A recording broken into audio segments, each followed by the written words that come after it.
Não se pode controlar o próprio povo pela força, mas se pode distraí-lo com consumismo.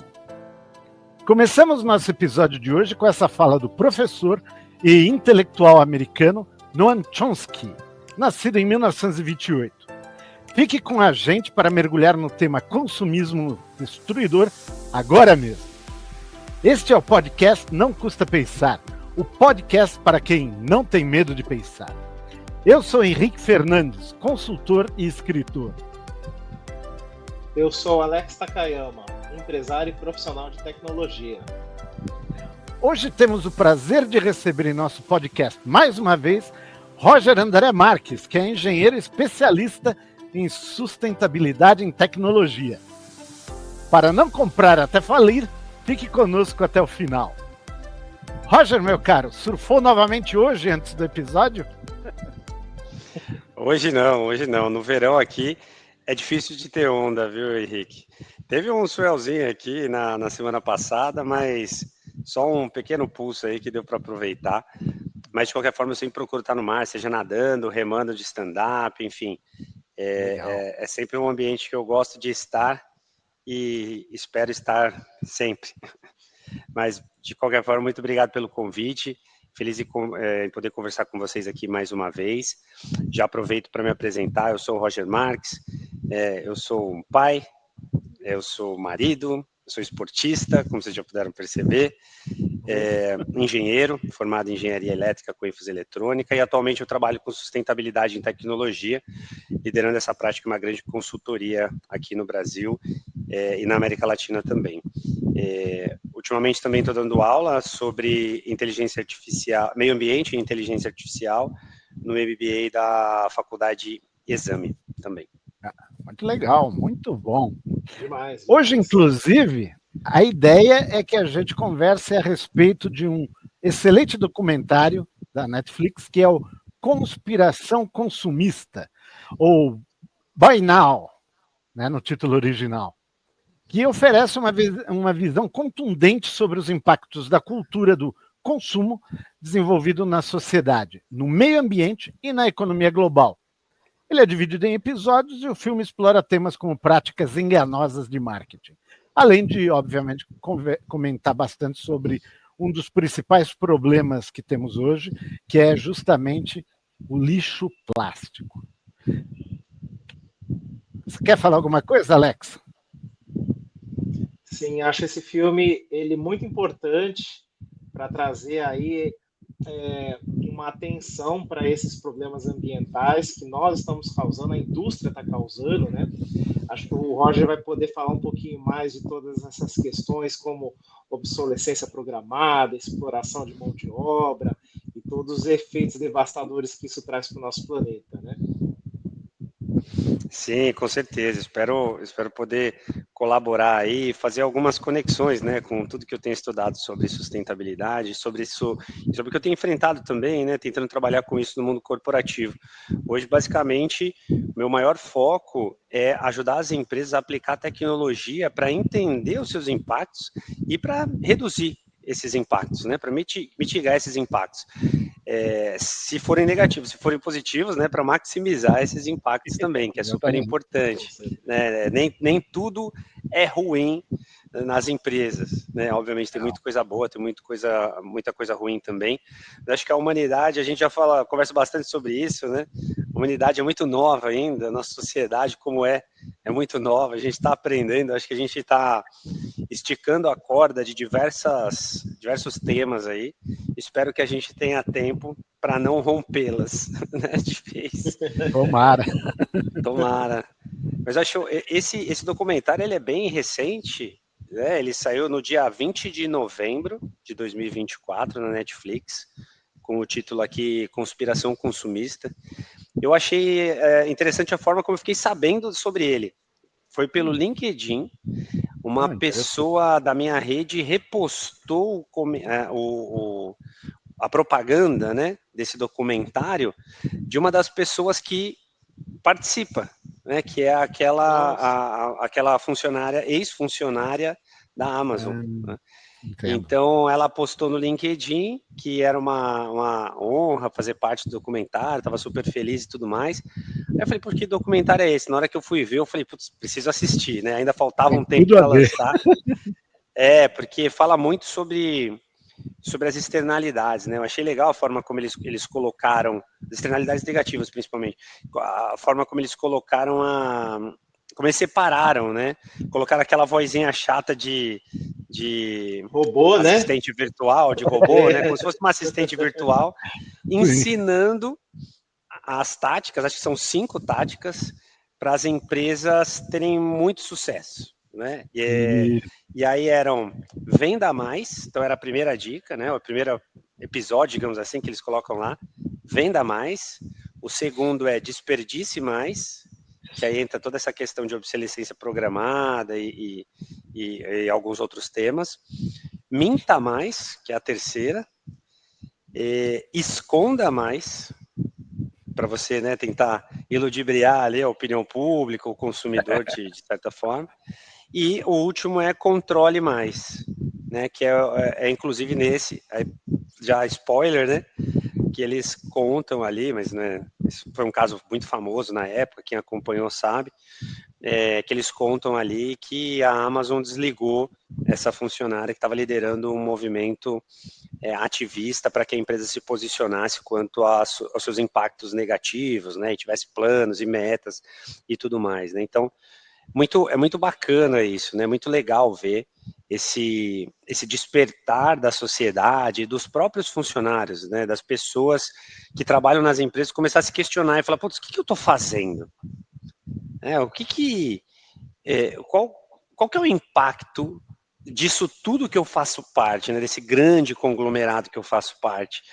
E isso é uma pergunta muito poderosa, né? Porque quando você, hoje com o advento de redes sociais e informação jorrando para todo lado, dependendo para onde você olha ou a bolha que te pega ali, né? Você pega nessa bolha mais ativista ambiental, mais sustentabilidade e tudo mais, você começa a questionar um monte de coisa e fala, poxa, caramba, esse monte de maluquice que está acontecendo, né? Um monte de problema de saúde, problemas climáticos, calor extremo, vento extremo, frio extremo, fogo para todo lado. Será que eu estou colaborando com isso ou será que eu estou, né? Eu sou parte do problema ou sou parte da solução? Sabe? Então, se questionar isso é muito poderoso. E nesse momento, muitas pessoas que têm, né, essa preocupação ambiental, acho muito as gerações mais novas cada vez mais vêm trazendo esse apelo, essa vontade de fazer o bem, né, digamos assim, para as gerações futuras, para o meio ambiente, ou de ao menos não fazer o mal, que já é, né, um grande passo. Na hora que se questiona um negócio desse, começa a entender aonde está, pode entrar numa crise. E aí fica naquela, né? Se é uma pessoa que não precisa trabalhar, que tem ali, às vezes, né, a costa quente, as costas quentes, né, tem uma herança, tem alguém que sustente, no outro dia ela perde demissão, né? Se ela tenta ali mudar alguma coisa, não consegue, no outro dia perde demissão e vai arrumar um lugar para trabalhar. Mas o contrário, não. Se a pessoa não tem ninguém para ajudá-la, né, para sustentá-la, digamos assim, ou não tem um bom colchão ali financeiro que ela possa deitar e ficar tranquila procurando outro emprego, ela tem que trabalhar, tem que continuar trabalhando ali, né? Às vezes procurando um emprego empregado, mas às vezes nem dá tempo de fazer isso, porque às vezes você não consegue fazer uma entrevista, não consegue, está tão, né, o trabalho demanda tanto. Então aquela pessoa ela começa a ter problemas de desempenho, obviamente, e também de saúde mental. A saúde mental começa a ser prejudicada, né? Porque, putz, imagina a vontade que a pessoa tem de trabalhar, né, para um negócio que ela não acredita, né? Sim. Eu já tive um caso em que, numa empresa que eu trabalhei, ganhou um mega projeto lá para um grande frigorífico, gigante, e uma das pessoas que foi assim, considerada na elaboração da proposta ali, né, do time comercial, para trabalhar, para entregar, que era uma das pessoas mais competentes, assim, que inclusive, não só daquela época, mas que eu conheço hoje, né, na sua função, se recusou em trabalhar quando a gente ganhou. Se recusou. Por quê? Porque a pessoa é vegana. Então imagina para um vegano...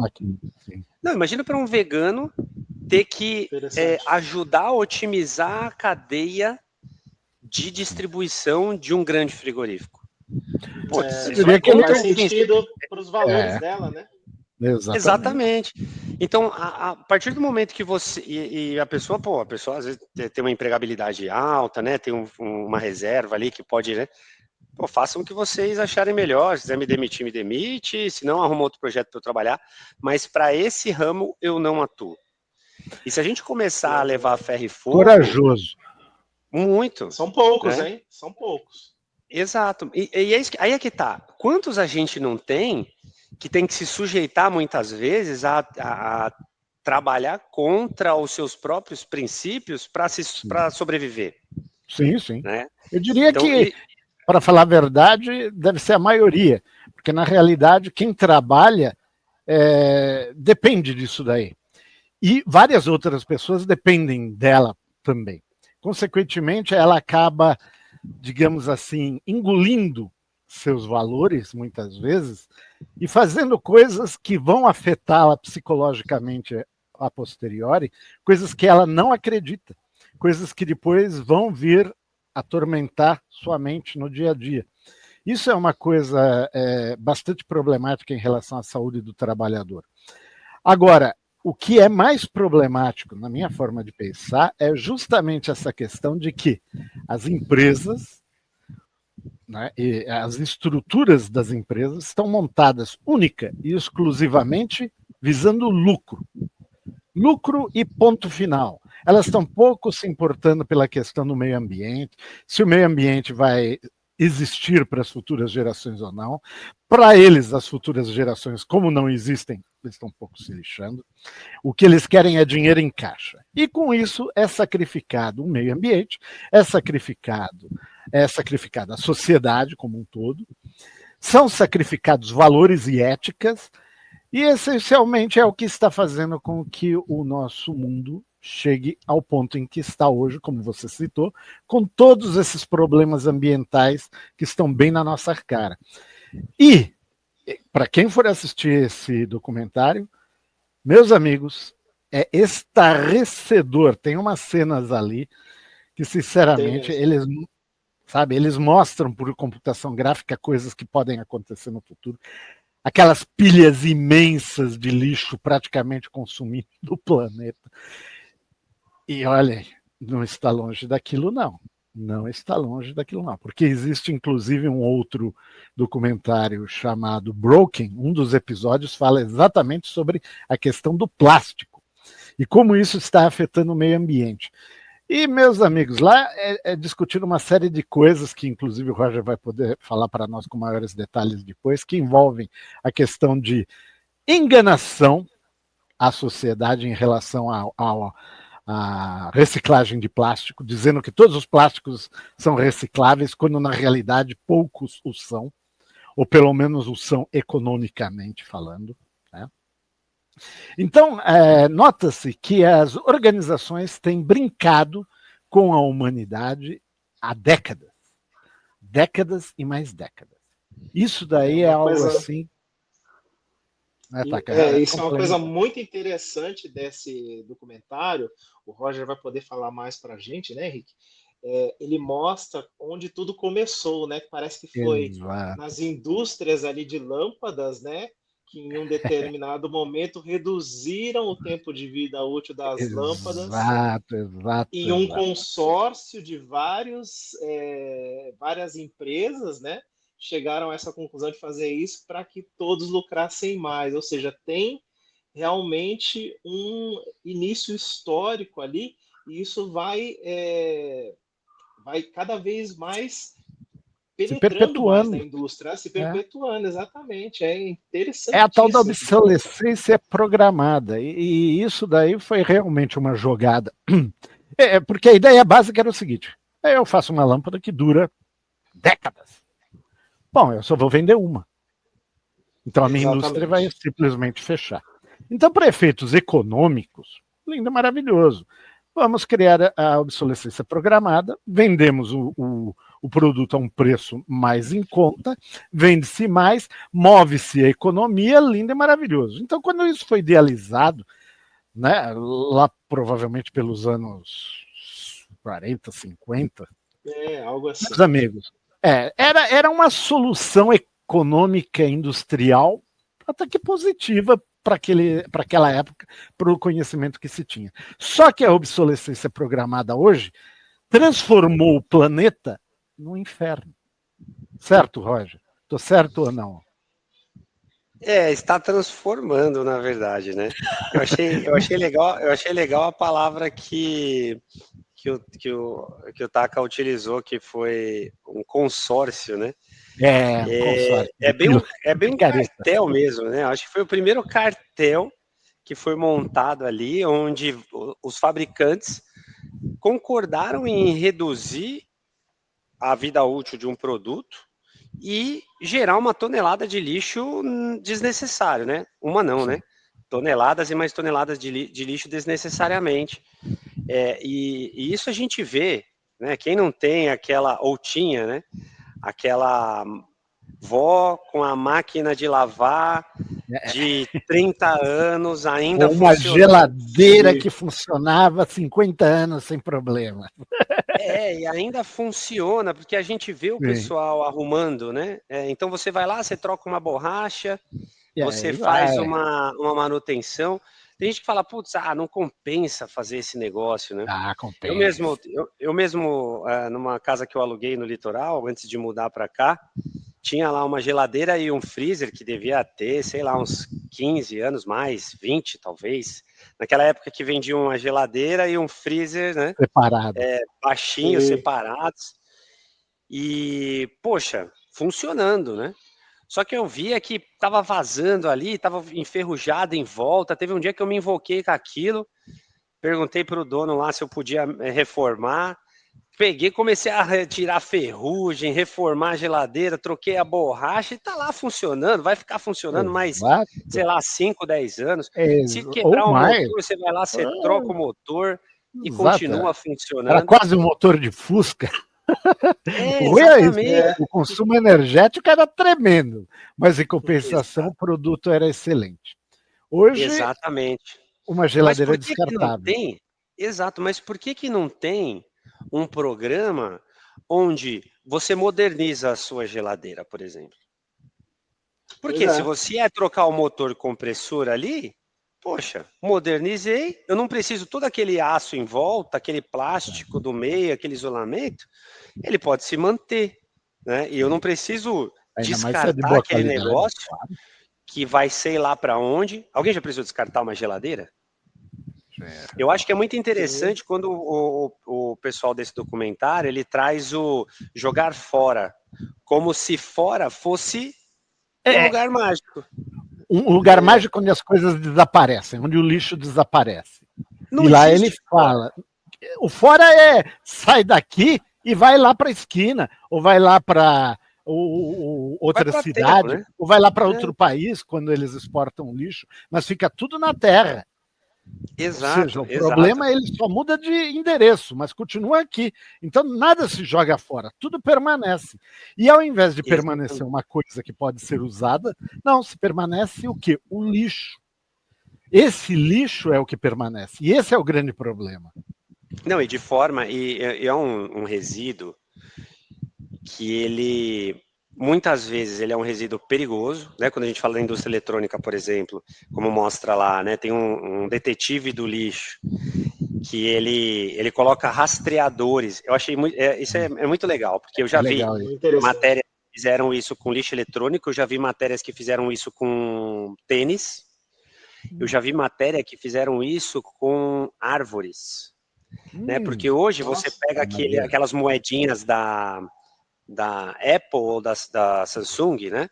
AirTags e coisas do gênero, da árvore foi muito legal. Eles fizeram um buraco, enfiaram lá dentro, tamparam com uma resina na árvore, desmataram num dia e foram ver para onde foi aquele tronco, né? Então, pô, dá para rastrear. E no monitor, ele pegou uns monitores velhos, colocou lá um rastreador e viu que diversos iam para o mesmo lugar lá em Taiwan, se eu não me engano. Não era Taiwan. Eu esqueci Acho que a não era região, né? Indonésia, não era na região da Indonésia, Isso, algum alguma coisa lugar ali assim. da Indonésia. E chegaram lá, poxa, trabalhadores em condições péssimas, com uma mascarazinha assim inapropriada, trabalhando com ácido numa bandeja, passando as placas ali, tirando, né, o chumbo, não sei o quê, Chumbo, extraindo o nossa, cobre, chumbo é extraindo. extremamente venenoso e eles ali recebendo isso daí na cara, Exato. literalmente. Não sei se vocês já ouviram falar, mas tem se eu não me engano, é uma cidade de Gana, é Agbogbloshire. Deixa eu pegar o nome dela certinho aqui para Então, não os falar nomes lindos. besteira. Agbogbloshire.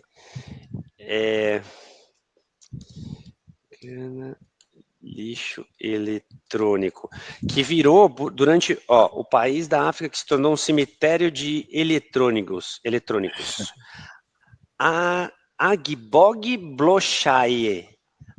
Meu Deus. Agbogbloshire. Exatamente. Mas ele virou, durante muito tempo, diversos países, né, desenvolvidos enviaram lá para Gana, em uma capital da Gana, Accra, pequenas fogueiras que... É isso mesmo. É lá em Gana, diversos equipamentos eletrônicos foram enviados para lá, né, lixo, e aí você vê de tudo, ar-condicionado, você vê, como é que chama? Computadores, tem de tudo, tá? Tem de tudo. Nossa. E o que é um país extremamente pobre, e o que eles fazem? Eles tacam fogo nas Sim, placas, nos equipamentos, para porque tirar os quando, metais. quando você queima, você vai tirar os metais ali preciosos, né? Só Principalmente que, chumbo, essas coisas derretem o próprio ouro, eles derretem a temperaturas não tão altas, então você consegue recuperar exato, com isso daí. Só que aí você exatamente, empesteia o meio ambiente, acaba com a saúde das pessoas. Se, por exemplo, o chumbo derretido vai para o lençol freático, você pode imaginar a infinidade de doenças que dá, principalmente na questão cerebral. Cientistas recentemente descobriram que os romanos, pelo uso dos canos de chumbo que eles usavam com frequência para transporte de água lá em Roma Antiga, meu amigo, aquilo causou problemas cerebrais imensos. O pessoal era tudo meio abobado naquele tempo devido ao chumbo. exato. Então, nesse caso, poxa, são países que aceitam, ou muitas vezes esse lixo chega lá através, como a gente viu no documentário, né? Chega lá através de suborno, né? Em alfândega e tudo mais. E a população começa a lidar com aquilo. Tem eu não sei se é no Broken, né, que é em português é Desserviço ao Consumidor, tem um episódio específico sobre o plástico, que eles comentam lá que a China, durante muito tempo, ela comprava plástico do mundo inteiro, lixo, né, lixo plástico do mundo inteiro, com a promessa de que iria reciclar. Só que muito desse lixo, ele não tinha reciclabilidade. Por mais que o plástico seja reciclável, diversos tipos, né, alguns deles não compensa você reciclar. Ou eles têm alguns aditivos que inviabilizam a reciclagem, né? Então você coloca, por exemplo, eu vi recentemente uma matéria em um canal no Instagram falando sobre o PET colorido, né? Por exemplo, tem algumas águas que você compra que ela a água com gás, ela vem numa garrafa meio rosada, a água normal vem numa garrafa mais azul. E com E isso eles esse já PET, danificam. esse PET, o PET que tem valor no mercado, que as cooperativas, né, conseguem vender facilmente, é o transparente. Esse colorido, você teria que juntar ali uma tonelada dele para ele ter algum valor, porque o PET colorido vai virar outro PET colorido. Se não, você junta um monte de coloridos, ele vai virar o preto, e PET preto não tem mercado, e ele vai acabar virando um brinquedo, vai acabar virando alguma outra coisa ali, né? Então, muitas vezes nem é reciclado. No final das contas, ele vai para o aterro ou vai ser incinerado, né? Embalagens diversas, né? Aquela embalagem do plástico molinho, né? Que é o polietil... Eu esqueci exatamente qual que é, mas se você pega os símbolos de reciclagem, tem 1, 2, 3, 4, 5, Acho que 6, é 7, né? polietileno mesmo, se não me engano. Ou PP, polipropileno, enfim. Pode. A maioria desses é o 5.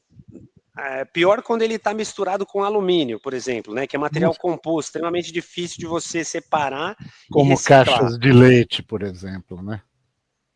O papelão junto com o alumínio Plástico complexo, e alumínio. E pacote de salgadinho, né? Ou alguma outra coisa desse tipo. Mas aquele saquinho específico, né?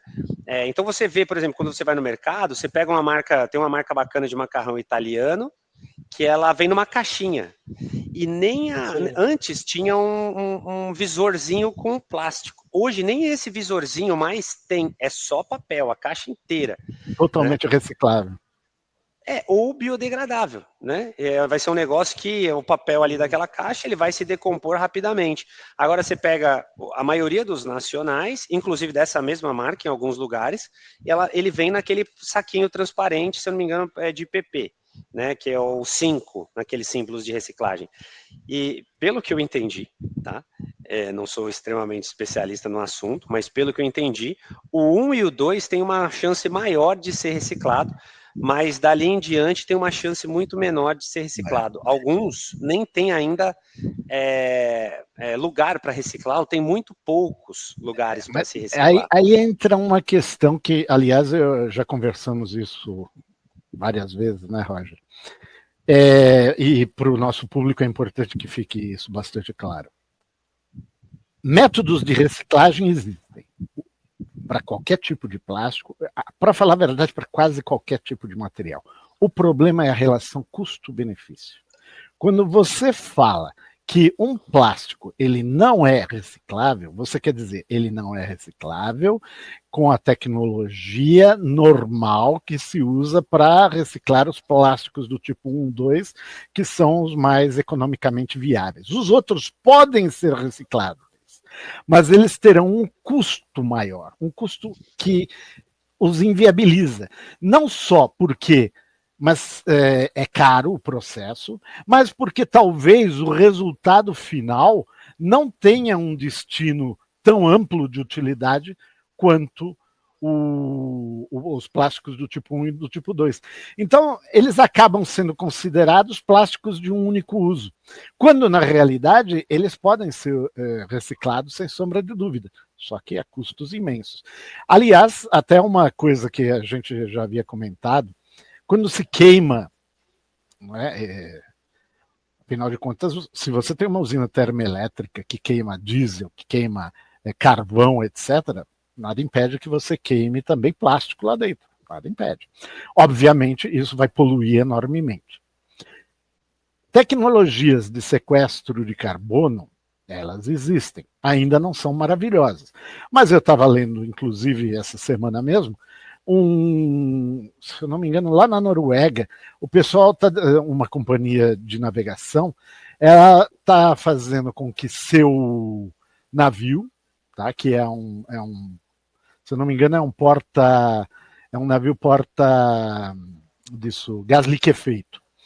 Esse navio, ele gera o carbono, e o carbono é capturado e armazenado dentro do próprio navio. Ou seja, nesse caso, depois esse carbono pode ser destinado talvez para uma injeção à profundidade, ou então um uso industrial qualquer. A verdade é que nós pegamos matérias-primas riquíssimas, matérias-primas que têm um valor imenso, né, como, por exemplo, muitos desses plásticos que vieram do petróleo e tudo mais, e que poderiam ter um uso mais nobre, e simplesmente os jogamos fora. Os arqueólogos do futuro, se houver algum, vão adorar, porque, nossa, eles vão falar, o pessoal do século XX e do século XXI deixou uma infinidade de informação para nós na forma de lixo. Olha que maravilha! A gente sabe tudo sobre a vida desses malucos. Sabe até que eles quase se extinguiram, né, por causa disso daí. Então, essencialmente, a questão é, enquanto se tiver a ideia de que vale mais a pena jogar fora, poluir o planeta, do que efetivamente você pegar e dar um destino a esse material, um destino mais nobre e, ao mesmo tempo, mais amigável ao meio ambiente. Pouco importa o custo que tenha, porque, afinal de contas, o custo deles hoje ambientalmente é imenso. Então, enquanto existe esse tipo de pensamento, não há futuro. Essa Mas que é a isso que é grande interessante, né, Henrique?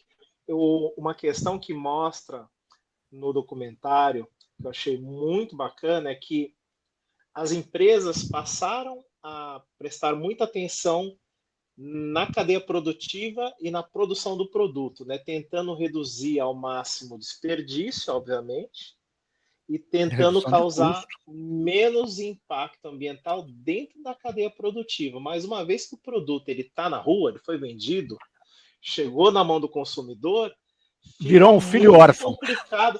Exatamente, fica muito complicado de dizer de quem é a responsabilidade, né? As empresas não Exatamente. se responsabilizam por isso.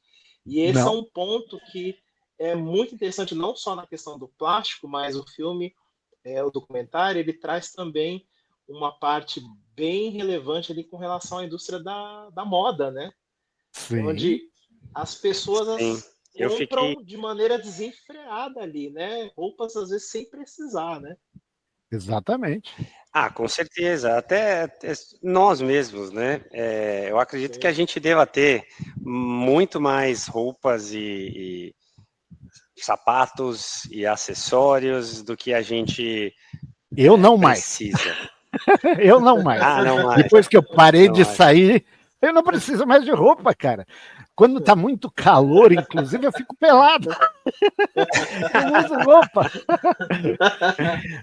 Não, mas brincadeiras à Porque parte, a verdade é essa: nós só temos um corpo, meu amigo.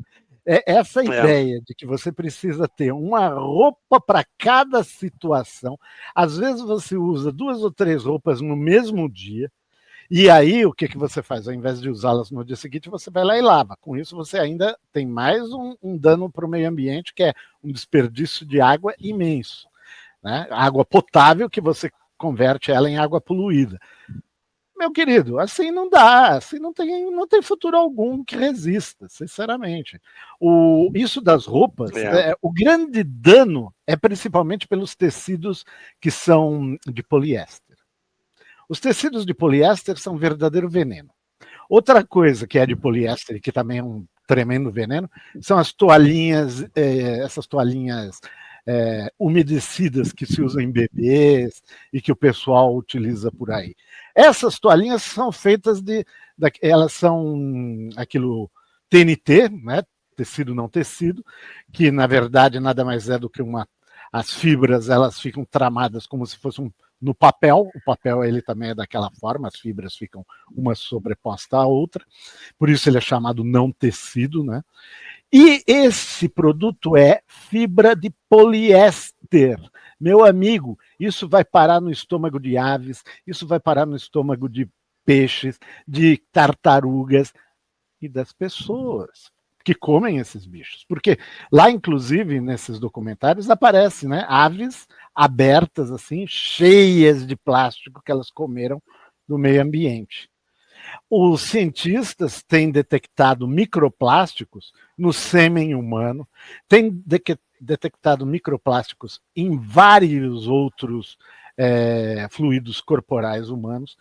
Meu amigo, onde vamos leite parar? materno, Leite leite materno, materno, placenta.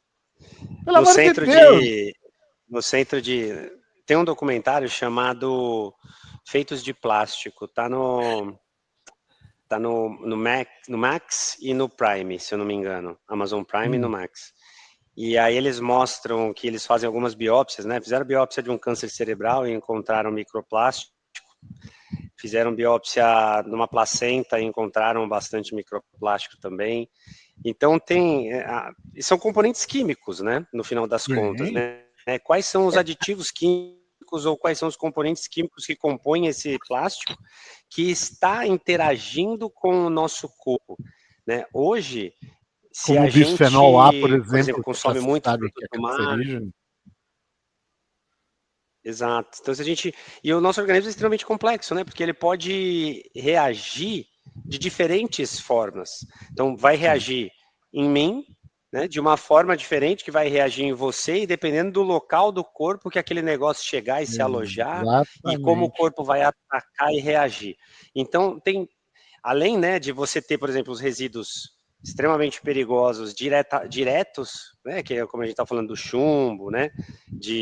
Do do ácido que vaza, das pilhas e baterias e etc., tem essa questão também dos componentes químicos que interagem com o meio ambiente, vão se decompondo e interagindo e voltam para a gente, muitas vezes em forma de alimento, né? Ou mesmo em forma de gás que a gente respira, em forma de N outras coisas, né? Porque o microplástico, a gente acha que é um problema só do oceano, que é um problema só do oceano, mas se encontra microplástico no topo das montanhas mais altas do mundo, né? Quando vão analisar gelo, porque aquele negócio viaja pelo ar, então a gente depois respira, que ele virou um microplástico, aquilo voa, que é uma beleza, meu amigo. Então, exatamente. O mundo inteiro virou uma grande lixeira de plástico, essa que é a realidade. É uma lixeira de resíduos diversos, né? Não só o plástico. Mas o plástico que o plástico, como o plástico, ele, inclusive nesse documentário do Broken, eles comentam, né, que o plástico ele veio e foi maravilhoso, lindo e maravilhoso. Sim, lindo e maravilhoso, não tem a menor dúvida. Eu diria que o plástico é uma coisa que foi muito útil para a humanidade, continua sendo muito útil, só é um veneno porque a humanidade, visando lucro, não criou sistemáticas que obrigassem os fabricantes a cuidar daquele filho depois que ele fez as artes dele, o estilo, né? Eu fabrico plástico, vendo, agora o problema é seu. Né? Eles até brincam entre aspas, eles mostram ali uma propaganda falando de um índio tal, da década de 70, que, né, e da poluição, e aí aparecia isso no Broken, né, vindo a água do mar trazendo lixo, plástico, e eles falando, né, isso vai... Há povos que não fazem isso, como querendo dizer que os índios, eles não faziam isso, eles não poluíam dessa forma, e nós poluímos. Só que quem deu dinheiro para fazer aquele documentário foram as indústrias petroquímicas.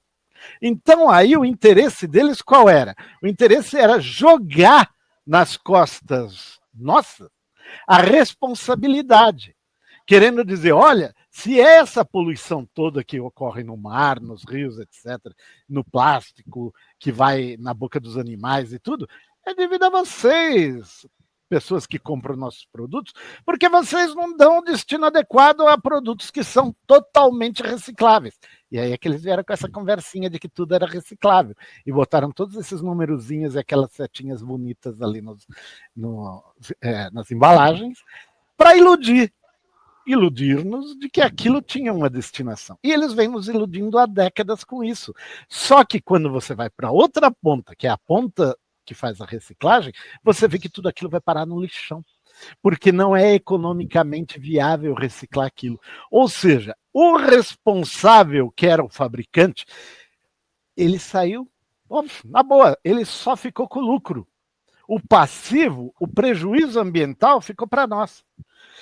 Essas empresas, se tivessem sido forçadas desde o início a dar um destino a esse plástico, depois, ou seja, você faz o uso, aí gerou aquele monte de lixo, volta para quem fabricou esse monte de lixo, olha, meu filho, tá aí o lixo, se vira, transforma ele novamente em produtos, queima, mas sem poluir o meio ambiente, come, faz o que você bem entender, mas dê o destino certo a isso. Não. Esse é um ponto interessante, né, Roger? Acho que eu me pergunto muito assim, como consumidor, né? Mais como consumidor, a gente pensa que, vou separar meu lixo ali para reciclagem, mas talvez isso não seja suficiente, né? O que você acha que são passos ou contribuições que uma pessoa comum pode fazer face de toda essa situação, sabe? Pois é, eu tenho me perguntado muito isso ultimamente, viu? Porque praticamente a gente não tem escolha, né? Muitas vezes, por exemplo, se você vai fazer uma compra e você busca produtos que vão ter o menor impacto possível ali, né? Poxa vida, o que você vai trazer de volta, né? Então, você vai levar, talvez você consiga num mercadinho pequeno ali de vila, você consiga levar seu pote de vidro ou de alumínio, né? Ou de plástico mesmo, que seja um plástico mais durável, resistente, para colocar ali talvez uma compra frios, na né? feira, né? Uma compra na feira, se você levar a sua própria sacola também, né? De Ou como retornar, era no sacola meu de tempo, quando eu era criança, que você ia carrinho na de feira. mercearia e eles te davam uns sacos de papel, A assim, e lá granel, dentro né? ia Você comprava a feijão, granel, né? tudo a granel.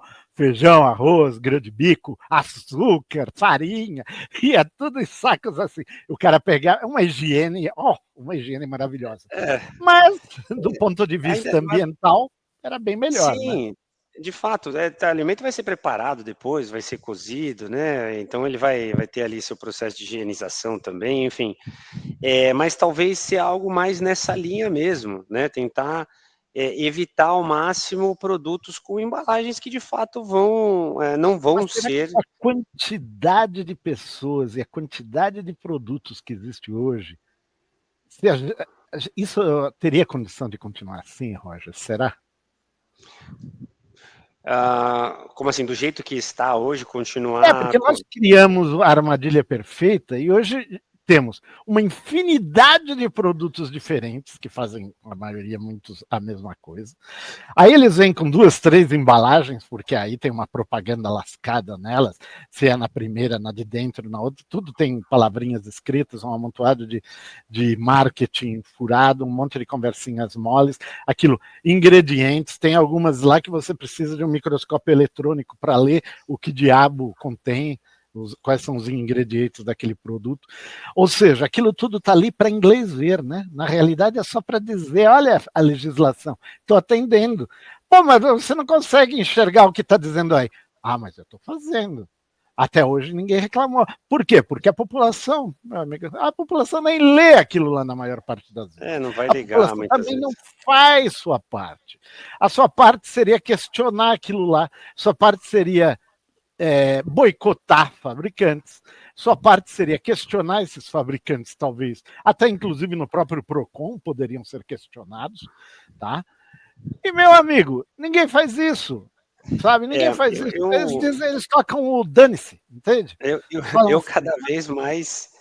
Eu entendo sua indignação, né? Mas eu cada vez fico mais cético no poder da população em geral de pressionar a, a própria legislação ou uma marca específica a fazer algo, se porque a gente já vê ninguém isso realmente acontecendo, né? faz nada, aí nada vai acontecer, meu amigo. Essa que é a verdade. Se um deixa para o outro Então, na e o verdade, outro não faz, nada acontece.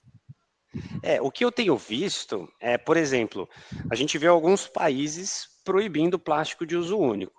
E aí, qual que é o ponto, né? Até a questão O que já é muito legal, né? Exato, já é um exato. passo. A gente vê, por exemplo, no documentário da conspiração consumista, o rapaz lá da empresa que briga pelo direito de reparo dos Exato. produtos. Olha que ponto se chega. Ele briga pelo direito de reparo do produto, porque você compra, antigamente, né? Pô, você comprava um computador, você podia trocar tudo, né? Queimava uma pecinha, você ia lá trocava. Eu, esses dias, tinha um notebook aqui, velho, né? Que a gente usa, deu um problema, eu entrei na internet, vi como é que alguém tá arrumando, vi na placa, tava com o mesmo defeito, eu comprei uma placa velha, troquei o componente, voltou a funcionar o notebook, fiquei feliz pra caramba, né? Mas, Porque, pô, querido, você é engenheiro eletrônico. Eu não sou capaz de fazer isso. Não, exato, mas assim. Não, mas posso contar uma história paralela aqui? Meu Claro. pai ele trabalhava com eletrônica, né? Ele consertava TVs na época da Philips, né? Uhum. Ele tinha uma lojinha de conserto de TVs e ele viveu a vida dele inteiro consertando TVs, rádios, videocassetes, era o que ele fazia para viver. Hoje em dia você compra uma TV, não é só o notebook, né? Você não encontra mais o conserto de uma TV, uma Smart TV que você tenha, e às vezes quando você precisa, o preço é tão caro que Que vale vale a mais a pena pena comprar uma nova. realmente comprar uma nova, né? E A que acaba ponto isso indo chega? aquelas peças para o lixo. Ou seja, É. realmente a indústria nos força a viver dessa forma, né? Que nem o Roger É. estava falando, você vai num supermercado, você traz lá, você vai comprar um pão da embalagem de plástico. né? Vem numa embalagem de plástico. Você vai comprar uma bolacha, a embalagem é de plástico, é tudo de plástico. Então acaba que você acaba tendo poucas opções. Talvez o caminho seja nessa direção que o Roger comentou, de o povo solicitar cada vez mais dos órgãos competentes e das políticas públicas que se tomem medidas a respeito dessa responsabilidade, né?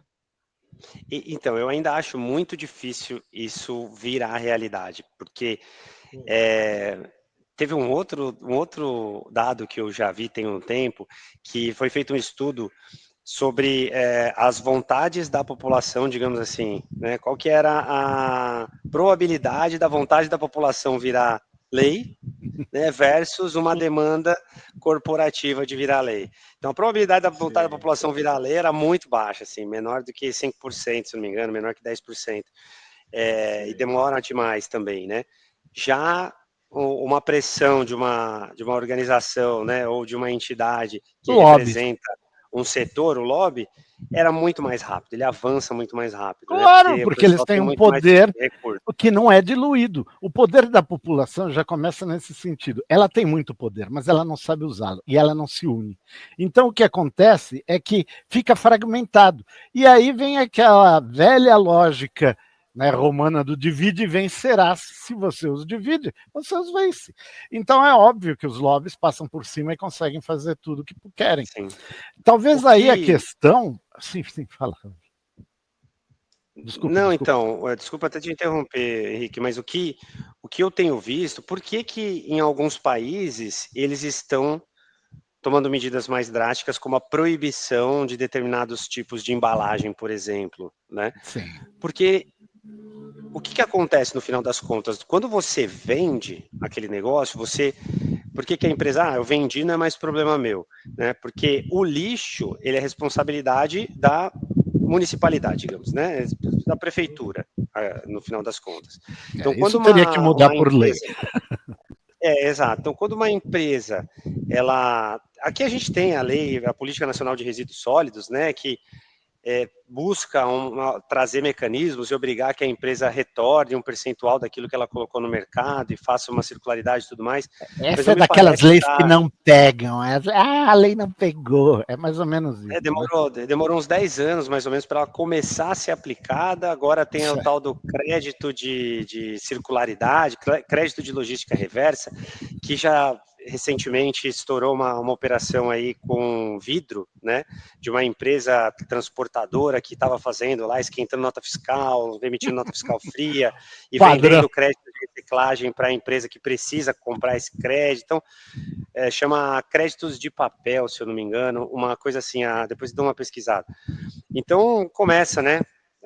Demorou 10 anos para começar a andar alguma coisa e quando começa a andar já começa torto, exatamente. Então, é muito complexo, mas o que acontece? Aqui no Brasil, a gente é extremamente abençoado com território, né? Vasto. Para jogar lixo em todo o território. Dá para jogar, empilhar, enterrar lixo aí à vontade. Até comprar dos outros. Vamos comprar lixo lá dos americanos, dos europeus. Exatamente. Até começar a incomodar alguém vai demorar. Só que você pega alguns países menores, aonde você não consegue mais fazer isso. E até países grandes, né? Como eu estava falando antes, a China ela importava muito lixo, mas ela parou porque teve uma época que a poluição na China, você não conseguia ver o céu. Exato. E tinha muito problema de saúde, a China ficava aqui toda hora, o lugar mais poluído do mundo, Por quê? Porque diversas companhias de reciclagem, pequenas e grandes, tudo que não era reciclado, eles não conseguiam mais armazenar, não tinham o que fazer, eles queimavam aquele negócio. Então a China foi lá e parou Queimavam a céu aberto, ou seja... Queimava a céu aberto, sem nenhum, né? Isso ainda acontece em alguns lugares, como a gente pode ver em alguns desses documentários. Ainda acontece, né, em alguns países. Porque o lixo ele tem que ir para algum lugar. E países menores, que não têm espaço e entendem que não tem para onde esse lixo ir mais, que ele de fato ele vai ser ou enterrado ou queimado, isso custa, porque hoje tem uma grande dificuldade para esses países darem um destino para esse lixo. Eles não conseguem colocar mais tipo, mandar para algum lugar com a promessa de reciclagem, porque eles já sabem que isso não vai acontecer. Então, como viram, tipo, eu não tenho mais o que fazer a não ser proibir. E aí a lei vai lá e atua. Então, Até quando o que problema... enfim, né? Mas ele ficou já uma bola de neve imensa, né? Isso, mas isso em lugares, né, em países muito específicos que sofrem desse problema. Então, até um país, né, com dimensões continentais começar a sofrer desse problema, aí, demora. Mas né? até lá você vai destruindo o meio ambiente, né? Você vai destruindo o meio ambiente, você vai poluindo a água, você vai poluindo o ar, você vai fazendo essa desgraça toda, e depois se queixam de que as mudanças climáticas, que está pegando fogo lá em Los Angeles, ou que de repente as inundações. Meu amigo, se isso está acontecendo, você acha que isso é vontade de Deus? Não, isso daí foi causa humana. Entende? Isso é humano. Eu vi hoje, acho que assim, né, parênteses aqui, Leonardo DiCaprio perdeu acho que quase 700 milhões de dólares nesse incêndio, que foi a mansão, coleção de carros, obras de arte e mais algumas coisas que não conseguiram tirar a tempo.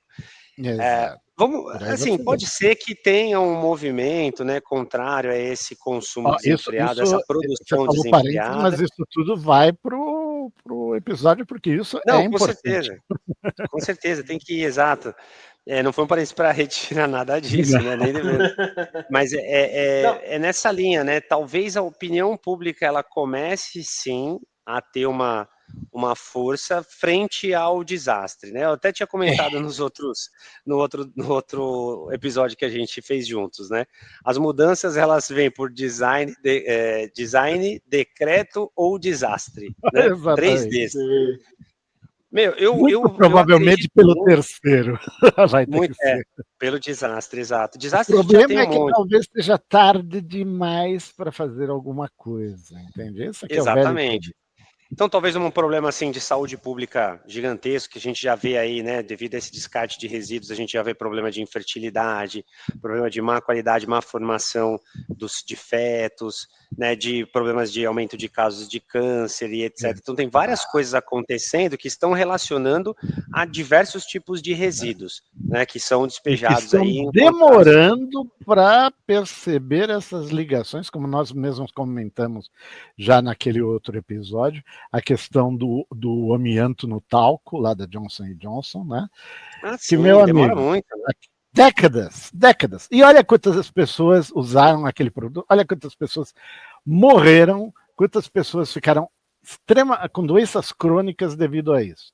Então, muita coisa que a gente usa hoje, que aliás é até uma coisa interessante, porque vem bem a calhar, recentemente aqui no podcast a gente fez uma resenha, nossa primeira resenha de livro, sobre 10% humano, né, de uma bióloga que ela comenta exatamente a questão de que, muito provavelmente, o advento dos antibióticos na década de 40 e 50 ocasionou essa crise atual que envolve alergias, diabetes e, muito provavelmente, até autismo, pela mudança da flora intestinal. Detalhe, isso não são conjecturas, não.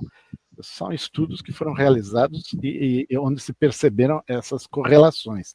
Então, a gente está falando em um mercado que lança as coisas, entende? Não faz os devidos estudos a longo prazo, né? Faz o mais rápido possível e lança, e depois o público que se dane, ou seja, o público que arque com as consequências, porque é aquela velha história. Aliás, tinha até uma fábula, não sei se isso era verdade, que acho que era da Ford, da Chrysler, não tenho certeza agora, que dizia assim: o que era mais fácil? Fazer uma manutenção no projeto de um carro tal, ou deixar que as pessoas tivessem os problemas e aí elas fossem movendo ações judiciais, porque aí o custo ia ser menor do que alterar o projeto. Se algum de vocês sabe a que história se refere isso daí, por gentileza me fale. Porque eu sei que tinha relação com um dos automóveis. Então, o pensamento deles não é só com relação ao automóvel, não, é com relação a qualquer coisa. Então, vamos fazer talco com amianto, que se lasque. Lá na frente, se der problemas, a gente se preocupa. Vamos fazer cigarro e vender para Deus e todo mundo. Depois a gente vê. Sabe, os acionistas, muitos vão ter morrido, serão outros, isso já não nos diz respeito. Então, esse é o tipo de pensamento, né, que é o tal do capitalismo selvagem, que faz com que nós arquemos com essas consequências depois, tá? Consequências de saúde pública. E depois não adianta ficar rezando para Deus, não, porque ele não vai conseguir resolver o seu problema. Infelizmente, o seu problema está tão grande, é tão crônico, que, meu amigo, tchau, isso não tem conserto. Entende? É mais ou menos como a minha doença. Isso não tem conserto. Eu acho que tem uma questão, Henrique, que assim, a gente vive num mundo capitalista onde essa máquina ela não para de girar, né? Não. Essa máquina produtiva, ela vai crescendo, ela vai esmagando crescendo, tudo, e ela vai crescendo conforme a quantidade de pessoas no mundo também cresce, né? Porque a gente precisa atender a necessidade das pessoas. Cada vez mais pessoas no mundo. Precisa ter lucro com e você precisa produzir mais, né? O problema é como que a gente transforma essa situação que a gente tem hoje, se não for através das pessoas, né? Eu acho que não tem outro jeito. Não Né? transforma, são só as pessoas que podem fazer a transformação. Exatamente. Todos esses documentários que vocês citaram são provas muito interessantes de assuntos que estão vindo à tona hoje, mas poderiam ter sido falados 10 anos atrás, 20 anos atrás, porque o problema já existia. Sim, mas até que foram falados. Se você para ver, como por exemplo a gente, um dos nossos primeiros episódios que a gente falou sobre os 9 filmes, lembra lá, a gente falou sobre o Silent Green, que era um filme de 1973, e que já falava, né, do estado caótico da sociedade em relação à superpopulação e à poluição ambiental.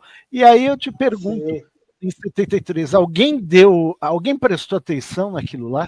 Alguém usou aquilo lá como uma forma de... Não usaram, com certeza, mas o que eu digo é que hoje existe muito mais... a mensagem é muito mais direta, né? O Silent Green, ele é um filme muito bacana que faz todas essas críticas de uma maneira talvez não tão direta quanto, por exemplo, esse documentário que a gente está discutindo. É que as pessoas não estavam sentindo na pele aquilo ainda. Em 1973 o mundo era bem diferente.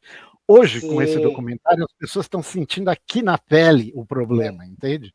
Mas diferente devido a isso. Mas é justamente esse o ponto que eu quero chegar, né? Acho que hoje, com todas essas ferramentas de comunicação, com essa liberdade de expressão que a gente consegue trazer, o documentário fala o nome das empresas que causaram impactos absurdos, sabe? É uma coisa que não acontecia tão abertamente antigamente, era mais velado, né? Eu acho que essa transformação que é o interessante. O que a gente consegue fazer para ir transformando? Mesmo que a transformação não aconteça de uma vez, que muito pouco, mas se começar a acontecer já é alguma coisa. Já é algo muito bom, exatamente. Uma vez aquilo que o Roger falou e que um sensei meu falou assim: você às vezes dá 10 passos e cai num buraco. Você não dá um passo só para sair do buraco de novo. Às vezes você precisa dar 10 passos para sair do buraco de novo, entendeu? Então, se a gente entrou no buraco, provavelmente não vai ser em um passo só que a gente vai sair do buraco. Exatamente. E olha que a gente está num buraco bem fundo. E aí, aproveitando esse nosso espaço aqui, o que eu acho que é muito interessante? Ó, a gente falar reciclagem, com certeza, vamos continuar reciclando, vamos consumir menos, acho que também é uma mensagem bacana, né? Claro. Se atentar talvez a esses pontos que o Roger trouxe, buscar produtos que estejam alinhados com a sua filosofia ou com seus valores, né, de preservação. A granel, qual o problema de voltar a usar a granel? Nenhum problema. Eu acho que é outro passo, acho que todas essas mensagens são muito importantes, né? Sim. Eu achei muito interessante um ponto que eu... Sim, eu achei muito interessante vou pegar um pedacinho aqui que o Alex trouxe, que foi que a população cresce e a gente precisa continuar atendendo às necessidades dessa população.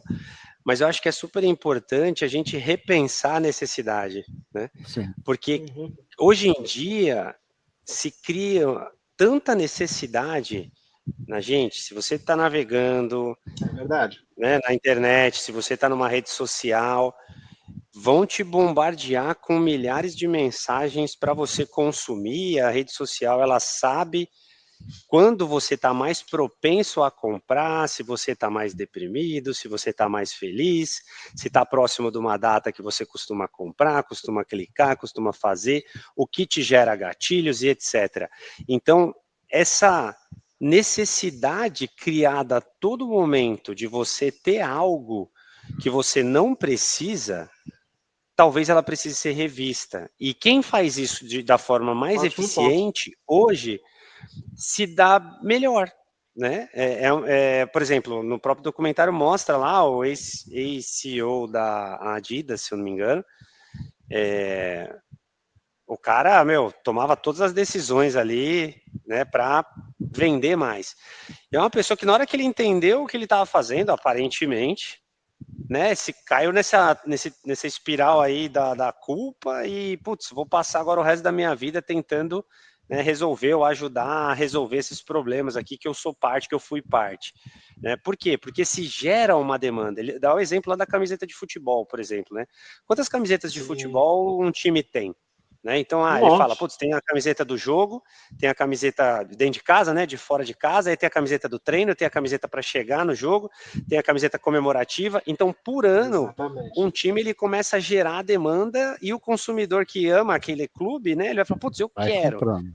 Exatamente. Aí o jovem que ama aquele artista, vê o artista com determinada marca, fazendo determinada roupa, lança determinado acessório, quer comprar. Então ele traz um dado interessante no documentário, né? Um dos produtores chineses, se eu não me engano, ele fala lá que são produzidas em torno de 100 bilhões de peças de vestuário por ano, né? Ou seja, são 12 peças anuais por pessoa no mundo, né? Ou mais que aí vai para o deserto do Atacama depois. Né? Exato. Ou que dá mais para de ver lá no espaço o lixão. por segundo. Então, aí é que tá. E nós só temos um corpo, é aquilo que a gente estava comentando, só temos um corpo. Para que tudo isso? Exatamente. Então, quantas peças... começar repensando assim, olha para o seu guarda-roupa, né? Teve uma vez que eu fiz esse exercício, eu dividi meu guarda-roupa ao meio, doei metade, não senti falta de nada.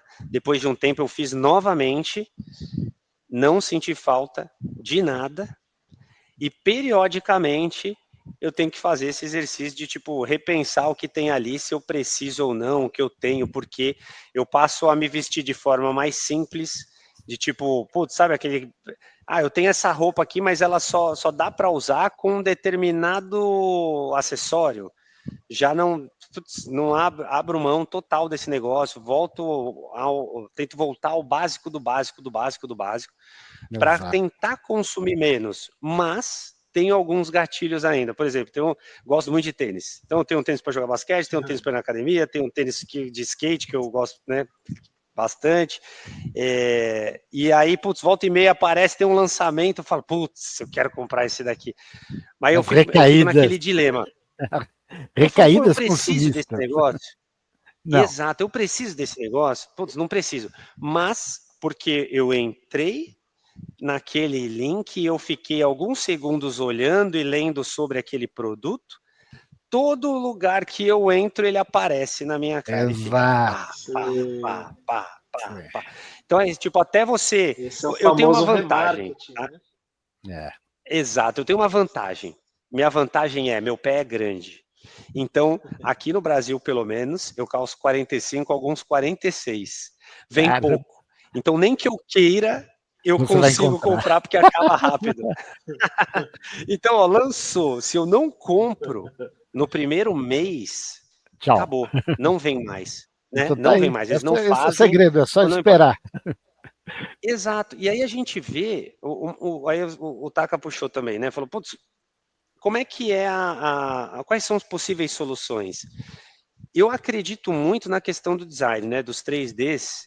Eu acredito que as marcas, as empresas que repensarem o seu design com sustentabilidade no centro, né, seja de algum produto específico ou de algum mercado, se elas repensarem isso, elas vão ter uma vantagem gigantesca, porque não é fácil, né? A gente tem uma cadeia produtiva linear aí desenvolvida há mais de 100 anos e, ó, é extremamente otimizada. Então, quem conseguir desvendar esse código, né, de ter um produto com impacto reduzido, seja ele qual for, né, numa cadeia circular ou que não tenha impacto, ou impacto muito reduzido no final de vida, eu acredito que vai ter um grande valor de mercado essa empresa, Sim. vai ter um grande... Você já citou no último Muito bom. episódio uma empresa, É você verdade. citou a Patagônia. A Patagônia tenta Exato. seguir essa linha.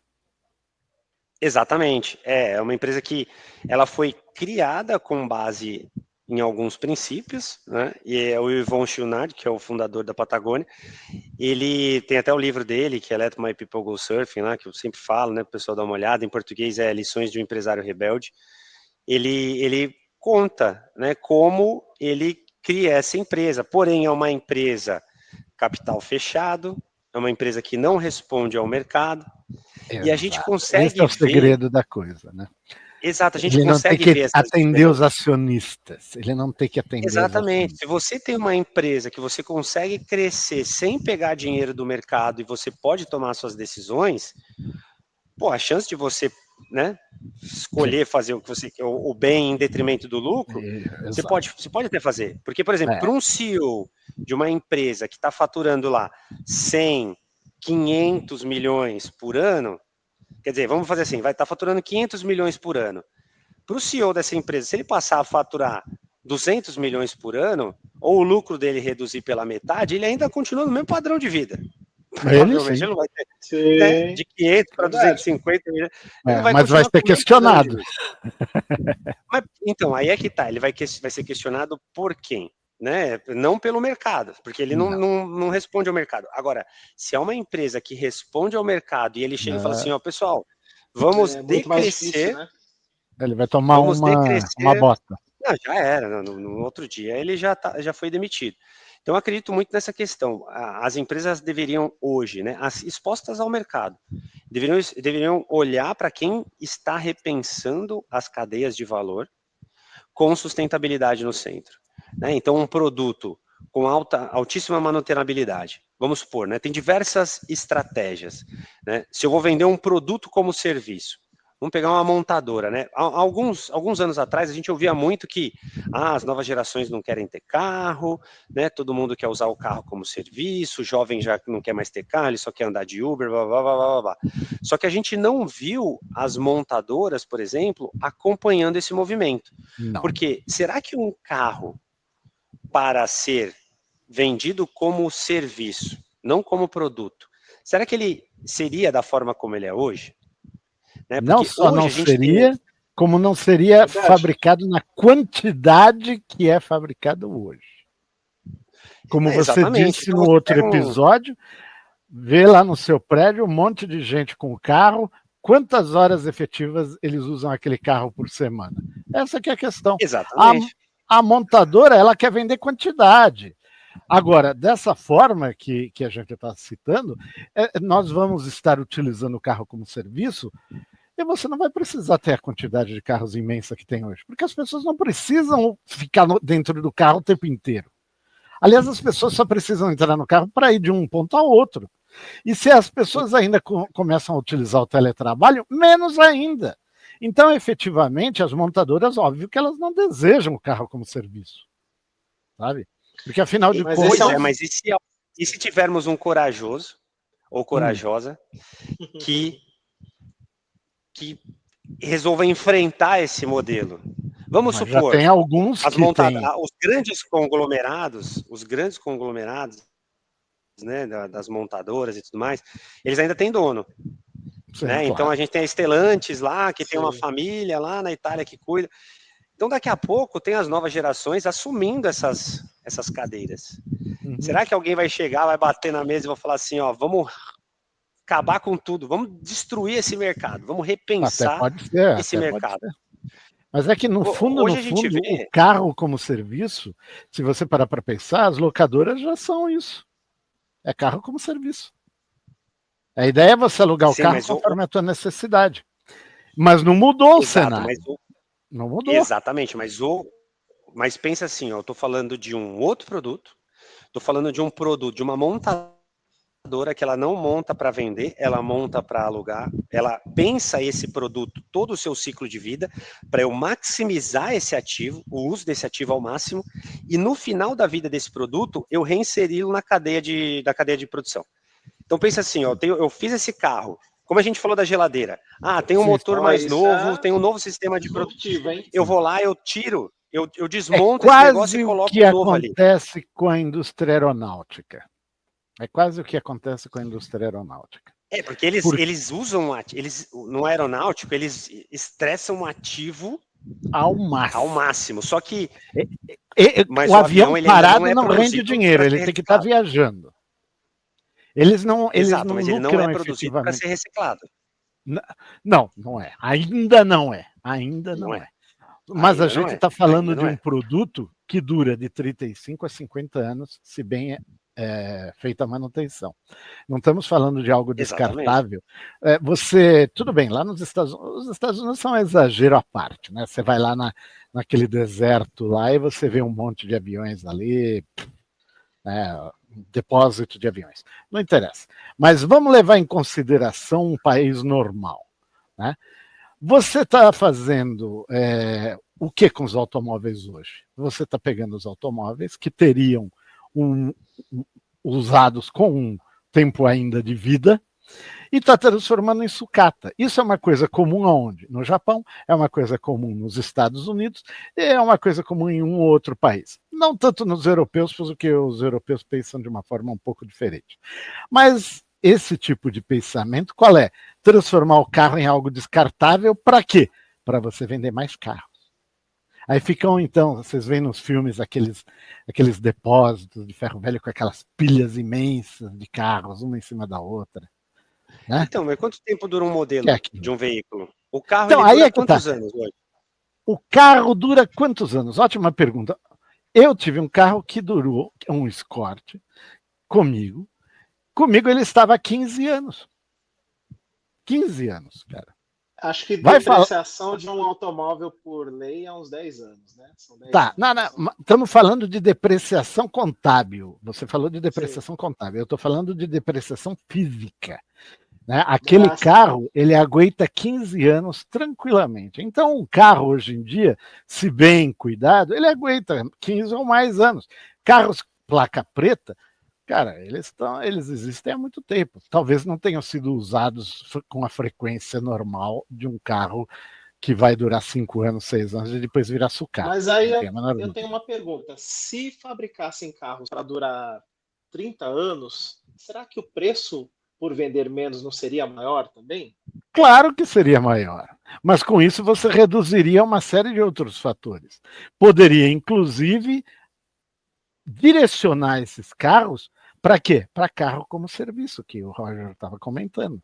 Porque você teria um carro muito melhor feito, um carro com uma durabilidade muito maior, que seria explorado economicamente de uma forma adequada, e não um item de consumo, como é hoje em dia um veículo.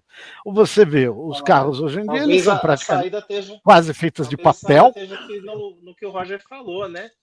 Uma empresa que não vive só de fabricar carros, mas também de alugá-los, porque aí você não ganha de explorá-los, só exatamente. nessa hora, né?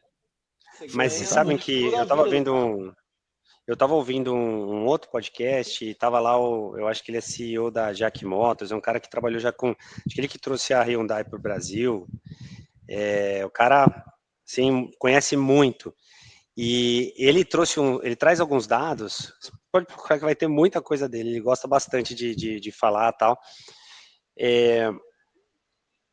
O lucro da montadora não vem da venda do veículo novo, ele vem da rede de concessionárias, ele vem das peças, ele vem da manutenção.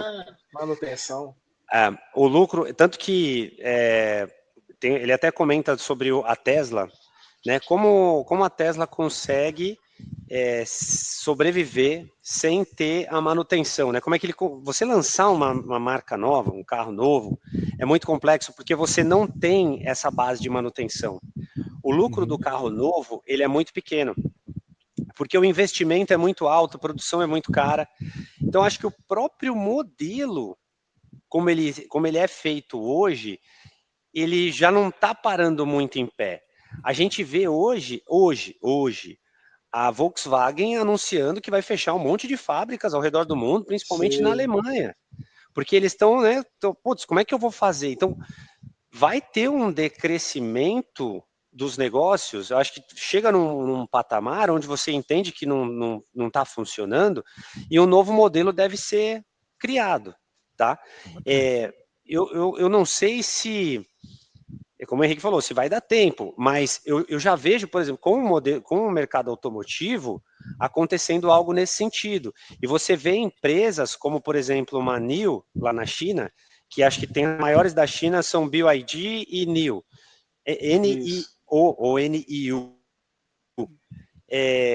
Que eles têm um carro hoje, por exemplo, elétrico lá, com bateria intercambiável, onde você, para trocar uma bateria de um táxi da NIO, você demora acho que menos de 2 minutos, mais rápido que abastecer um tanque, né? Hoje em dia. Então, será que eles já não estão testando modelos de carros como serviço? Os chineses têm uma forma de pensar totalmente diferente do Ocidente. Aliás, os chineses, eles são um mundo à parte, né? Não, e não é só isso. Eles conseguem, você vê. Nós mesmos nesse episódio estávamos comentando você comentou sobre a questão da poluição que aquela queima do lixo gerava lá na China. Eles reverteram isso em pouco tempo, não reverteram? Ah, sim. Comparativamente. Eles são capazes de agir de uma forma rápida, que nós não vemos isso no Ocidente. Nós não vemos isso na Europa, não vemos isso nos Estados Unidos, não vemos isso no Brasil. Os chineses, eles conseguem efetivamente, hoje, você viu, em pouco tempo eles tiveram uma estação orbital. Está ali, funcionando. Já foram vários grupos de astronautas até lá, e ó, sozinho, não precisou de outros países. Quanto tempo demorou para os Estados Unidos e a Europa e o Japão lançarem a ISS? Quanto tempo os chineses levaram para fazer a estação deles? Quanto tempo e quais são as empresas hoje que têm a recuperação do primeiro estágio de um foguete? Só a SpaceX. A Blue Origin ainda está tentando, tá? Só a SpaceX, do Elon Musk. Mas o segundo, terceiro, quarto e quinto provavelmente serão os chineses.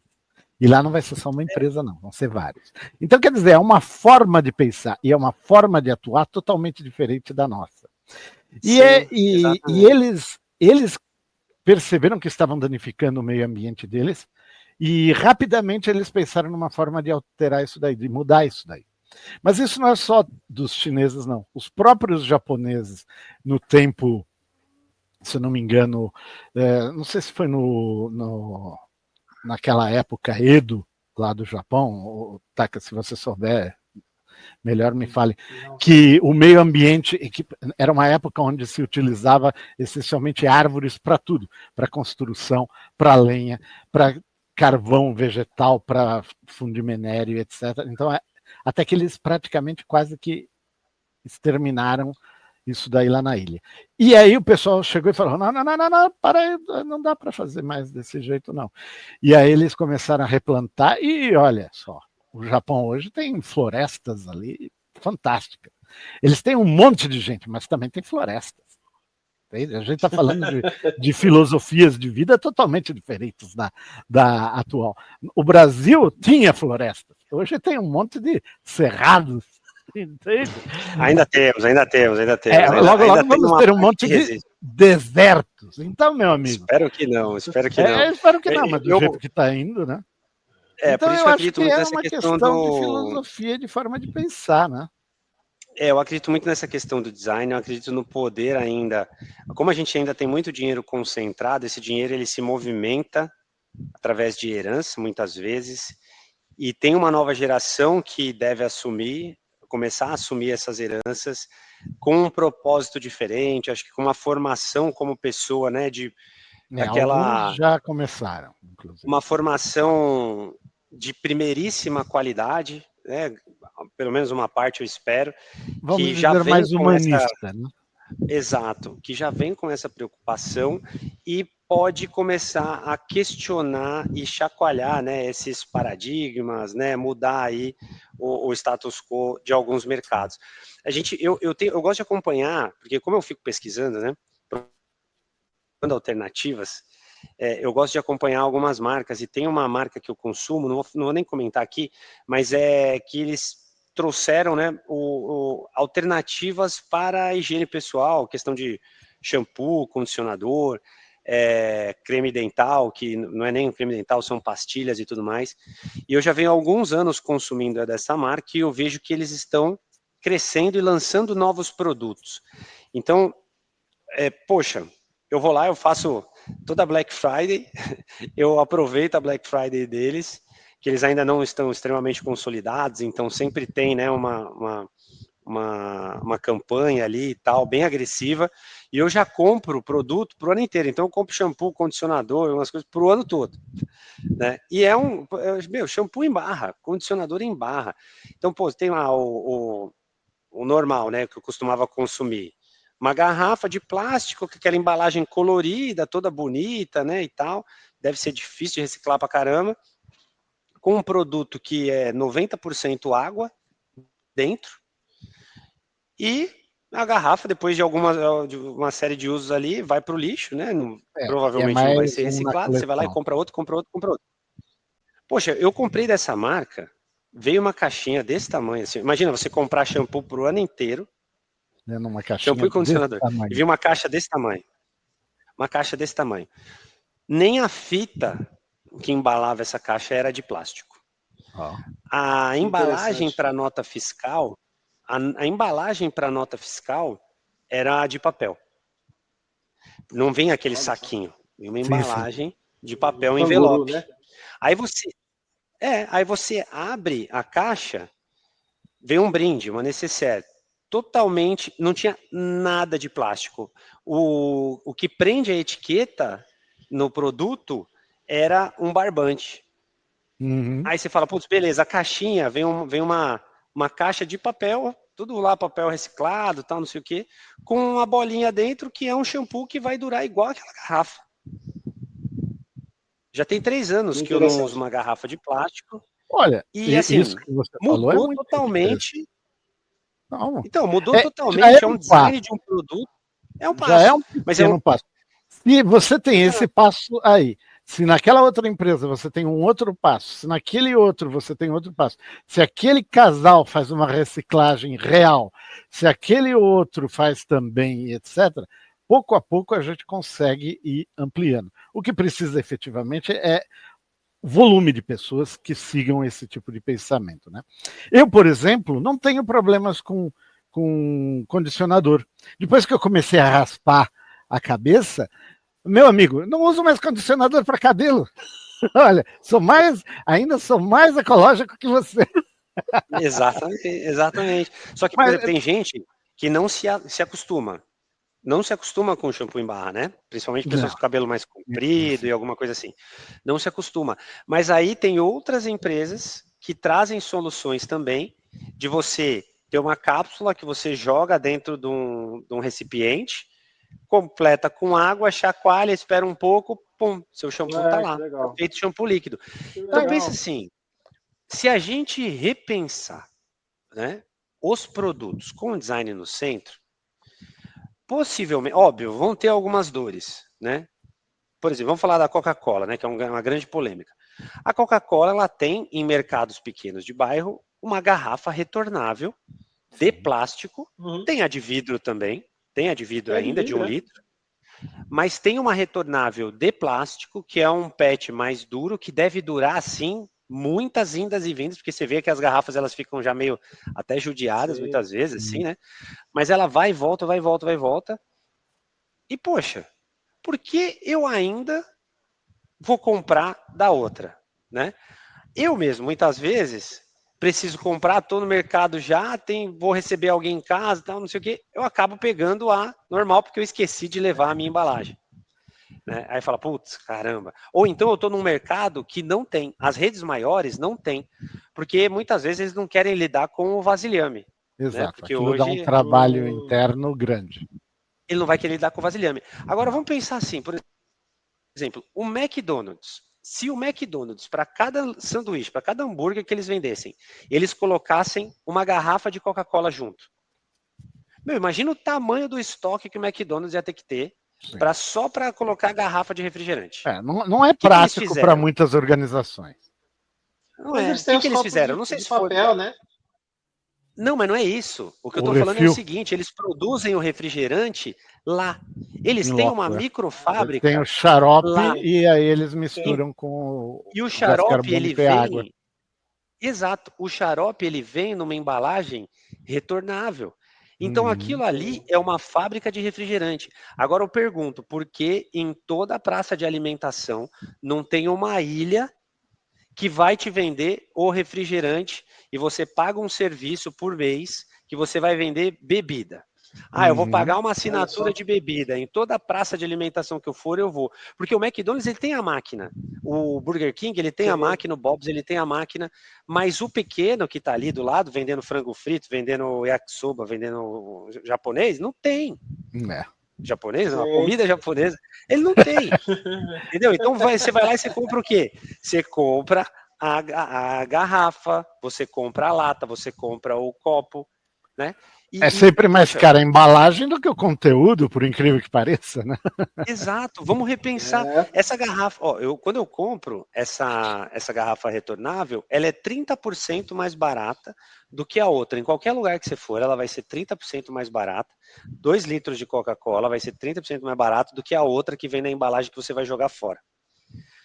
Aí você fala, então eu só vou comprar dessa. Quem é sensível a preço? O brasileiro é muito sensível a preço. Ele vai lá e vai comprar da outra. Por que não escala? Aí a gente precisa começar a perguntar. Por que será que não escala? Por que será que eu ainda não tenho um serviço de água por assinatura, onde eu tenho espalhado aí pela cidade vários pontos onde eu posso ir lá, botar um QR Code, digitar o meu CPF, um código, enfiar a garrafa e encher de água potável e eu ir embora? Sabe, por que não tem um lugar onde eu possa reabastecer a minha garrafa de sabão líquido concentrado? Porque hoje isso ainda não é interessante para eles. Não, é simples. A parte financeira falando mais alto. Isso não é conveniente, por exemplo, para as empresas que vendem água engarrafada. Isso não é conveniente para as empresas que vendem os detergentes. Isso não é conveniente para um monte de gente, né? Então, enquanto não for conveniente, aí é que está a aparecer as pequenas que vão, porque uma vez visto, você aí não pode ver. Aí é que está a questão. Essa é que é a questão. Se efetivamente isso começar realmente a ganhar escala, a ponto de efetivamente mexer no bolso dos grandes, é óbvio que eles vão então abrir o olho e querer fazer também, porque afinal está tocando no ponto crucial. Cara, qual é o ponto mais delicado de qualquer ser humano? O bolso, entende? Exato. Se alguma empresa me vender um telefone que ela me promete que eu consigo trocar peça, que eu consigo ficar com esse telefone por 10 anos, que ela vai, ou mais, que ela vai atualizar esse software, se quebrar uma peça ela vai trocar, cara, pode ser até maior, pode ser até mais feio, eu vou comprar, sabe? Eu vou comprar. Mas não serão todos que... Infelizmente não são todos que têm esse tipo de pensamento relacionado com sustentabilidade. A gente sabe que tem muita gente que vai pura e simplesmente pela aparência. Então, meu Deus, aquela garrafa reciclável, ela vem toda riscada, ela vem toda manchada. Que coisa nojenta. Não quero isso daí, eu quero uma descartável. Bom, só aí já é um grande problema para a ideia deslanchar. Então, esse tipo de gente, eles pensam assim, eu preciso ter uma roupa para cada dia da semana e ela tem que ser diferente da outra, e de preferência 2 ou 3 para cada dia da semana, porque eu não quero que esta segunda eu repita a roupa da outra segunda passada, não tem que ser outra. Meu amigo, enquanto essas pessoas continuarem a pensar dessa forma, esse tipo de sustentabilidade jamais vai ser atendido, porque não vai ter mercado para isso. Vai continuar tendo mercado para esse tipo de pensamento de descartabilidade e de aparência, por isso. Então, mas veja só, tem uma mudança acontecendo. E é isso que está acabando conosco. Exatamente. Eu acredito ainda que tem uma mudança acontecendo. Eu estava falando com uma pessoa próxima, né, que ela trabalha no mercado de luxo, e ela me falou de uma tendência que chama Quiet Luxury ou Silent Luxury, alguma coisa assim, tá? Que é não mais você ter aquela ostentação excessiva de uma marca específica. Então ela falou que essa pessoa comentou, né, que tem. Eu já tinha percebido, né? Porque, por exemplo, eu agora sou camiseta preta, tô ficando monocromático, cada vez tentando reduzir o máximo, né, essa questão. Mas parece que no mercado de luxo também tem um movimento não sei, pode ser uma tendência ou uma moda passageira, né? Mas de você não ter mais aquelas estampas, né? Que tinha lá Gucci, aí você tinha Gucci, Gucci, Gucci, Gucci, Gucci, Gucci para todo lado, sabe? Que você tinha as marcas assim gigantescas. Infelizmente isso é modismo, Logo, logo volta de novo. Então, a questão dos influenciadores, por exemplo, né, com suas ideias de ostentação e tudo mais, as pessoas que o seguem, querendo comprar coisas de grifes, das marcas que os influenciadores apresentam ao público, afinal, é o ganha-pão deles, né? Marketing, venda. Né? Então, vendem produtos, vendem marcas. E aí o pessoal cai na conversa, vai lá e compra, e o consumismo, mais uma vez, ganha. Né? O que você acha disso? Tem até é mencionado em um dos documentários, no Desserviço ao Consumidor, esse incentivo, esse estímulo ao consumo de determinados produtos, né, ou marcas, e tem alguns mecanismos muito interessantes, né, como aquele de criar escassez, e aí gera aquele desejo, acaba no mercado, e as pessoas acabam comprando produtos piratas, né, e aí não tem uma segurança adequada e tudo mais. Só por aparência, né? Exato, e tudo isso por conta desse desejo gigantesco de consumo de um determinado produto, de um determinado item ali, que foi criado como uma estratégia para você elevar o preço, né? Ou gerar todo esse barulho em cima desse consumo, né? Mas, assim, eu acredito muito, como eu falei um pouco antes,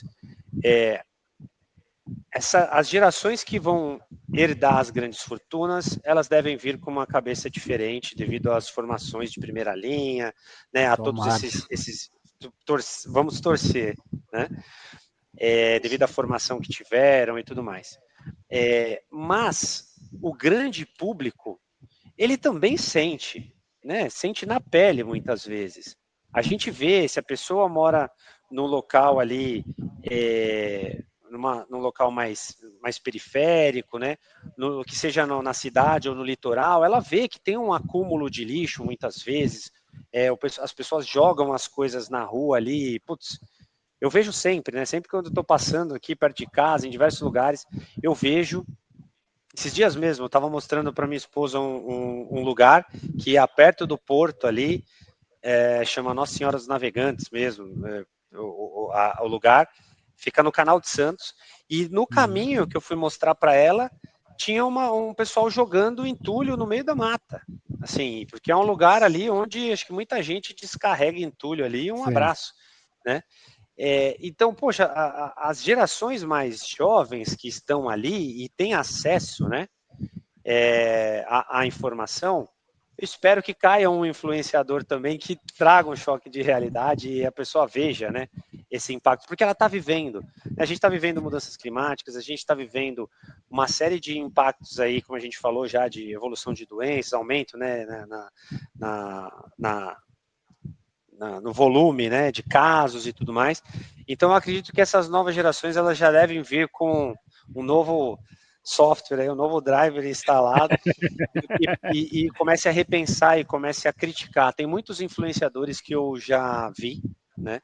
Influenciadores do bem. Tem um canal que eu acho muito bacana, não sei nem se eu posso falar aqui, se não puder depois vocês cortam, que chama Ciência Suja, que eles acompanharam o que se desenrolou em Busan, que é uma cidade, se eu não me engano, da Coreia do Sul, eu acho, não lembro de onde, tá? Mas que teve lá, como tem as COPs, né, de clima, meio ambiente e tudo mais, em Busan ocorreu o do plástico, onde se discutiram normas globais para segurança, né, a respeito de plástico, problema de microplásticos e tudo mais.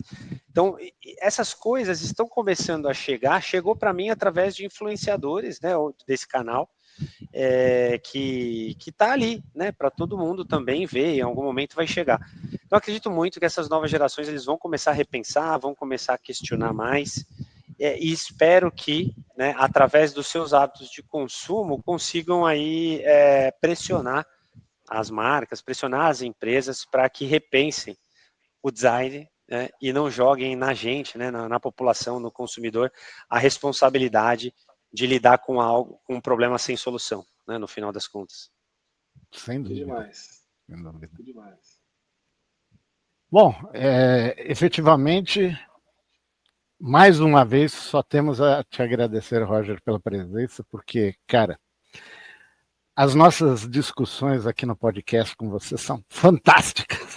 É muito legal. A gente consegue falar sobre temas extremamente cabeludos, né? Que são temas importantíssimos e que nos afetam diretamente a todos, né? Eu, particularmente, acho que isso tudo que você falou tem uma coerência muito forte. Eu só sinto um receio de que nós tenhamos perdido o timing, né? Não sei. O que você acha, Taka? Perdemos o timing ou não perdemos o timing? Não, eu espero que não, né, Henrique?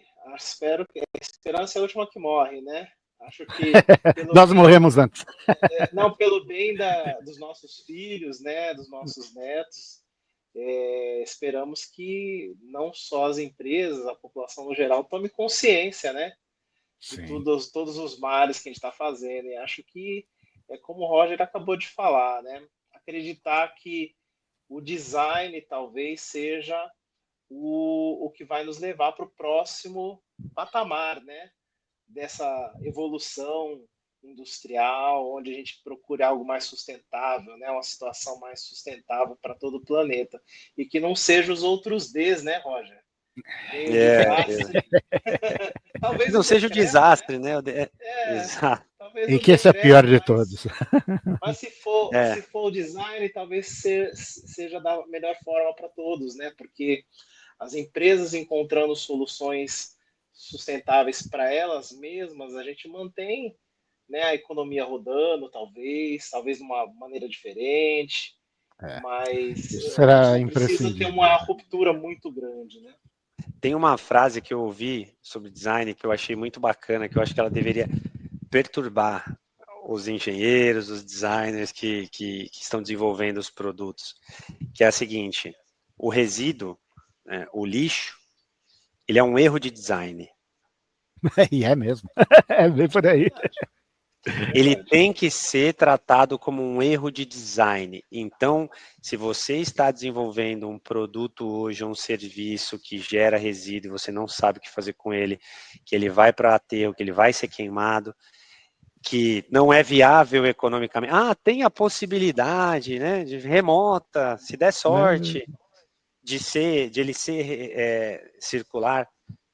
É um erro de design. Então, os designers, eles precisam parar de errar, né, no final das contas, e repensar. Espero que tenham designers aí e empresas, investidores também, né, corajosos, que estejam dispostos a arriscar e a repensar suas cadeias de valor com esse modelo, né, com esse foco.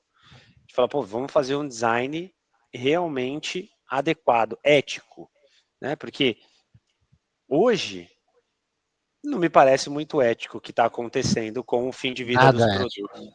Então, se ética é um valor que ele é incontestável e ele é básico para todas as grandes empresas, eu acredito que tem aí uma lacuna, né? Tem uma lacuna a ser cumprida e que não pode mais ser tolerado, né? Ser tolerada no final das contas. Então, vamos repensar.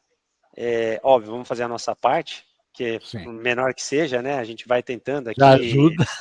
E mais uma vez eu agradeço vocês a ter esse espaço para a gente poder pensar sobre isso, né? Poder provocar o público sobre esse tema, que eu acho super relevante, né, extremamente caro para mim.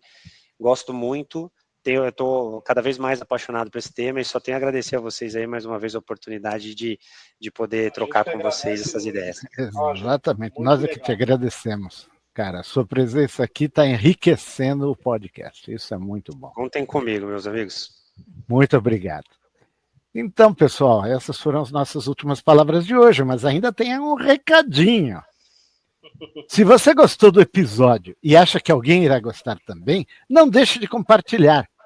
Este episódio está disponível no Spotify, no YouTube e em outras plataformas também. Deixe sua avaliação lá. Se você gostou, dê o seu joinha para nós. Compartilhe, ative o sininho se estiver no YouTube. Siga-nos no Instagram, nãocustapensar.podcast. Também envie-nos sugestões de assuntos que vocês gostariam de ver discutidos no canal. Nos veremos novamente no próximo episódio. Grande abraço a todos. Tchau, pessoal. Obrigado.